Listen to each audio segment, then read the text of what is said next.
आधुनिक भारत का इतिहास और इसका मकसद है कॉम्पिटिटिव एग्जाम्स के लिए हिस्ट्री को कहानी की तरह सिखाना। ये सीरीज खास तौर पर उन स्टूडेंट्स के लिए डिजाइन की गई है जो यूपीएससी, स्टेट पीसीएस और एसएससी जैसे एग्जाम्स की तैयारी कर रहे हैं। इसमें मुगलों के डिक्लाइन से लेकर 1947 की आजादी तक का पूरा मॉडर्न इंडियन हिस्ट्री कवर किया गया है। आज हम आधुनिक भारतीय इतिहास के एक बहुत बड़े और महत्वपूर्ण दौर पर नजर डाल रहे हैं। ये दौर है 1707 से 1947 तक का। उस समय जब मुगल सल्तनत मतलब कमजोर पड़ रही थी और देश भर में नई सियासी ताकतें अपना सर उठा रही थी। हाँ बिल्कुल, औरंगजेब की मौत हुई 1707 में और उसके बाद दिल्ली की ताकत कमजोर तो हुई, पर ये कहानी सिर्फ पतन की नहीं है। इसी दौर में आप देखिए वो जमीन भी तैयार हो रही थी जिस पर आगे चलकर जिसे हम आधुनिक भारत कहते हैं वो खड़ा होना था। तो चलिए देखते हैं कि ये बदलाव कैसे और क्यों आ रहे थे। तो औरंगजेब के बाद हुआ क्या? बहादुर शाह प्रथम ने तो कुछ संभाला, लेकिन उसके बाद जहांदार शाह, फर्रुखसियर और फिर मोहम्मद शाह रंगीला, उनके समय तक तो कहते हैं दिल्ली दरबार की हालत बहुत खराब हो गई थी। हाँ, बहुत ज्यादा।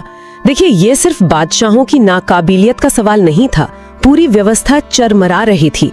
मोहम्मद शाह रंगीला के वक्त दिल्ली दरबार विलासिता, गुटबाजी, साजिशों का अड्डा बन गया था। नतीजा ये हुआ कि जो केंद्रीय सत्ता थी वो लगभग खत्म सी हो गई। एक तरह की कह सकते हैं अराजकता फैल गई थी।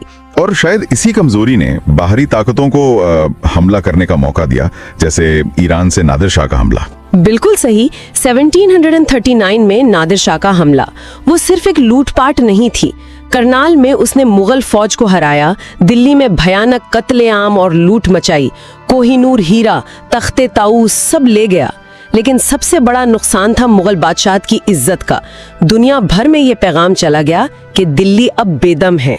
तो ये एक बड़ा झटका था। और इसके बाद अहमद शाह अब्दाली के भी हमला हुए। जी हाँ, अफगान शासक अहमद शाह अब्दाली, उसने तो कई बार हमले किए। 1748 से लेकर 1761 तक पंजाब से लेकर दिल्ली, मथुरा तक के इलाकों को उसने रौंदा। और उसका सबसे अहम टकराव तो मराठों से हुआ है ना, पानीपत में। हाँ, 1761 पानीपत की तीसरी लड़ाई, ये भारतीय इतिहास की निर्णायक लड़ाइयों में से एक है।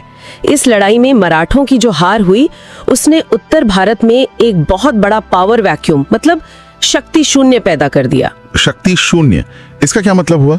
मतलब ये कि मराठे जो उस वक्त मुगलों के बाद सबसे बड़ी ताकत बनने की होड़ में थे, वो अचानक बहुत कमजोर हो गए। और इस खाली जगह को भरने के लिए दूसरी ताकतें आगे आईं, जिनमें एक ईस्ट इंडिया कंपनी भी थी। तो कह सकते हैं इस हार ने अंग्रेजों के लिए आगे बढ़ना थोड़ा आसान कर दिया। अच्छा, तो एक तरफ दिल्ली कमजोर हो रही थी,